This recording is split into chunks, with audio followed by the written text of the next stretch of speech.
Dali. Huwag ka ng lagayan.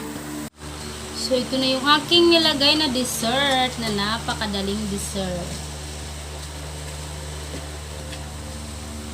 Ayun lang, hindi mo tigas. Ganyan. Pero kere bumbum na to. Ayun lang yun, hindi mo tigas. Basta may pagkain. Kung wala pa kayong naiisip na idea sa darating na Pasko at saka sa bagong taon, ay, try nyo na to mga best friend. This is so yummy.